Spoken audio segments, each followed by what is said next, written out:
Assalamualaikum warahmatullahi wabarakatuh. Jumpa lagi dalam mata pelajaran kearsipan. Nah, pada kesempatan kali ini kita akan belajar tentang asas kearsipan. Asas kearsipan adalah asas pengelolaan arsip yang meliputi penentuan kebijakan pengorganisasian kegiatan pengelolaan secara baku pada suatu instansi. Pengelolaan arsip sebenarnya telah dimulai sejak suatu arsip, baik berupa naskah, surat, ataupun warkat, dibuat atau diterima kantor atau organisasi. Proses pengelolaan ini kemudian berlanjut pada proses penyimpanan, penyusutan, hingga diputuskan untuk dipertahankan atau dimusnahkan. Oleh karena itu, di dalam kearsipan terkandung unsur-unsur kegiatan penerimaan, penyimpanan, penemuan balik, dan penyusunan arsip. Nah, di sini nanti kita akan mempelajari tentang asas-asas arsip. Ada 3 asas, yaitu sentralisasi, lalu asas desentralisasi, dan asas desentralisasi terkendali atau asas gabungan. Yang pertama, kita akan membahas tentang asas sentralisasi. Asas sentralisasi adalah asas pengendalian kegiatan pengurusan surat atau arsip, baik surat masuk maupun surat keluar, yang sepenuhnya dibebankan dan dipertanggungjawabkan secara terpusat pada suatu organisasi yang disebut unit kearsipan. Dengan kata lain, unit kearsipan adalah satuan kerja yang kegiatan pokoknya meliputi pengendalian dan pengurusan surat atau arsip. Sementara itu, unit kerja adalah satuan kerja tertentu yang menangani suatu bidang dalam suatu organisasi. Manfaat adanya asas sentralisasi ini meliputi hal-hal berikut. Yang pertama, penerimaan, pengiriman, penggolongan, serta pengendalian dan penyimpanan surat dilaksanakan sepenuhnya oleh unit kearsipan. 2. Surat masuk yang diterima oleh unit pengolah harus disampaikan terlebih dahulu kepada unit kearsipan dan baru boleh diterima oleh unit pengolah setelah dilakukan pencatatan oleh unit kearsipan sesuai dengan tugasnya. Dan yang terakhir adalah penggunaan sarana pencatatan, baik kartu kendali maupun lembar pengantar sudah lebih efisien karena cukup dibuat dalam 2 rangkap. Asas sentralisasi memiliki beberapa keuntungan, yaitu sebagai berikut. Yang pertama, adanya keseragaman sistem dan prosedur. Yang kedua, kemungkinan terjadinya kehilangan atau kesalahan. Penyimpanan arsip sangat kecil karena arsip dikelola oleh tenaga-tenaga profesional yang telah dipersiapkan untuk tugas pengelolaan arsip. Yang ketiga, kemungkinan penyimpanan arsip ganda sangat kecil karena akan segera diketahui apakah arsip yang bersangkutan merupakan duplikasi atau bukan. Yang keempat, penggunaan ruangan atau peralatan lebih efisien dan efektif. Yang kelima, pelaksanaan penyusutan arsip akan lebih lancar dan dapat dilakukan pemusnahan atau pemindahan arsip ke arsip inaktif secara terprogram. Dan yang terakhir adalah pengawasannya lebih mudah. Sebaliknya, asas sentralisasi juga memiliki beberapa kelemahan, yaitu sebagai berikut. Pertama, keseragaman asas belum tentu cocok untuk semua unit kerja. 2. Bagi organisasi kantor yang bagian-bagiannya tidak berada dalam satu komplek dan terpencar-pencar di beberapa tempat, pelaksanaan asas sentralisasi kurang tepat karena pekerjaan menjadi lebih lambat. Yang ketiga, petugas kearsipan belum tentu paham mengenai permasalahan-permasalahan unit kerja, sehingga dapat terjadi salah persepsi dalam menilai sebuah arsip. Nah, Nah, sekarang kita lanjutkan ke asas yang kedua, yaitu asas desentralisasi. Asas jenis ini merupakan asas pengendalian kegiatan pengelolaan surat atau arsip, baik surat masuk maupun surat keluar, yang sepenuhnya dilaksanakan oleh masing-masing unit kerja dalam suatu organisasi. Masing-masing unit kerja dalam organisasi melaksanakan dan mempertanggungjawabkan pengelolaan surat atau arsipnya masing-masing, mulai dari penerimaan, pencatatan, sampai dengan pengiriman surat keluar. Manfaat adanya asas sentralisasi yaitu 1. Pengelolaan, pengarahan, dan pengendalian surat dilaksanakan sepenuhnya oleh pengelola.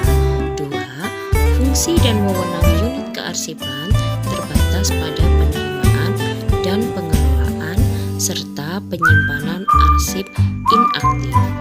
3. Penggunaan sarana pencatatan surat baik kartu kendali maupun lembar pengantar. Sama halnya seperti asas sentralisasi, asas desentralisasi juga memiliki keuntungan dan kelemahan. Keuntungan asas desentralisasi antara lain adalah 1. Unit kerja dapat menerapkan asas pengelolaan kearsipan yang sesuai dengan bidang pekerjaannya. 2. Proses kerja lebih lancar karena arsip dapat ditemukan dengan cepat. 3. Penetapan nilai guna arsip akan lebih tepat. Dan yang terakhir, setiap karyawan akan lebih berkembang pengetahuannya mengenai kearsipan. Nah, sekarang sebaliknya, kelemahan asas desentralisasi adalah 1. Kemungkinan terjadinya ketidakseragaman asas dan prosedur, termasuk prosedur mengenai pengelolaan peralatan kearsipan akan semakin besar. 2. Kemungkinan banyak arsip yang sama disimpan pada tiap unit kerja. 3. Tidak adanya pengawasan terhadap pelaksanaan tata kearsipan, khususnya pelaksanaan penataan berkas. Penataan berkas pada unit kerja seringkali tidak diperhatikan karena kegiatan ini dianggap kegiatan yang kurang penting dan mendapat prioritas terakhir. Akibatnya, arsip seringkali tidak tertata dengan baik dan cenderung kacau. 4. Kebijaksanaan penyusutan arsip tidak diikuti sehingga pertumbuhan arsip semakin meningkat dan memenuhi ruang kerja. Pemusnahan arsip dilaksanakan tidak melalui ketentuan yang berlaku sehingga seringkali terjadi pemusnahan terhadap arsip yang selayaknya dipertahankan. Akibatnya, tidak jarang organisasi atau perusahaan kehilangan bahan bukti. Dan yang terakhir, yang kelima, petugas kearsipan di unit-unit kerja kurang memiliki pengetahuan dan keterampilan di bidang kearsipan. Ini disebabkan bahwa karena adanya anggapan bahwa pekerjaan kearsipan bukanlah pekerjaan pokok mereka. Selanjutnya, asas yang ketiga, yaitu asas desentralisasi terkendali atau biasa dikenal dengan asas gabungan. Asas desentralisasi terkendali merupakan gabungan dari sistem sentralisasi dan desentralisasi.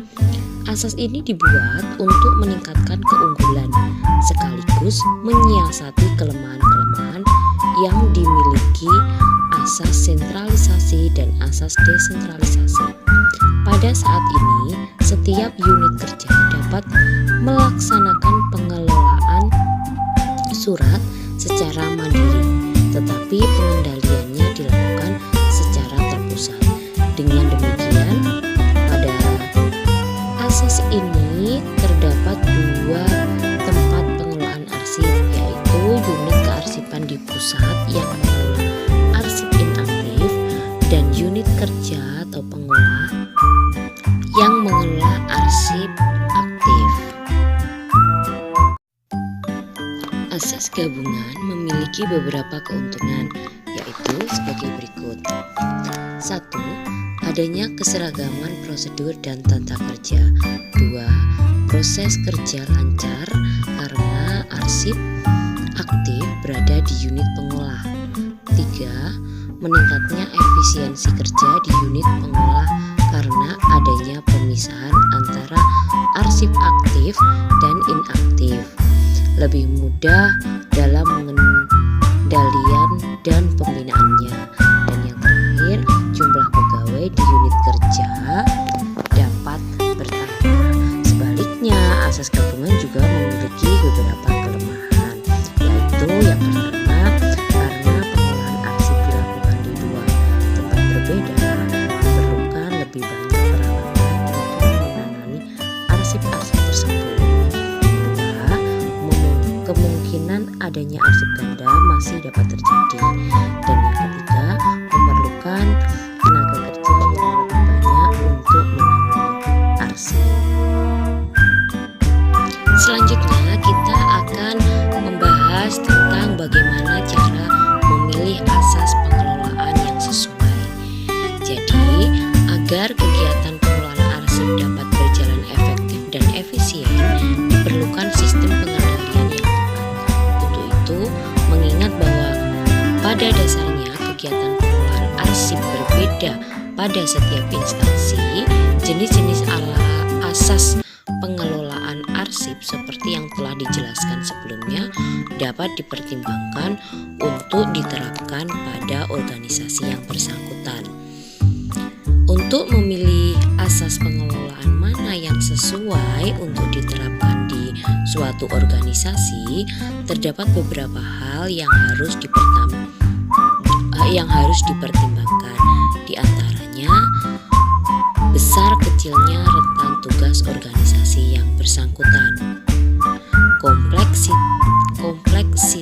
tugas dan fungsi organisasi, lokasi gedung kantor, satu atap atau terpencar-pencar, jumlah pegawai yang ada dalam suatu organisasi, dan jumlah surat yang dikelola. Cukup sekian yang bisa saya sampaikan hari ini.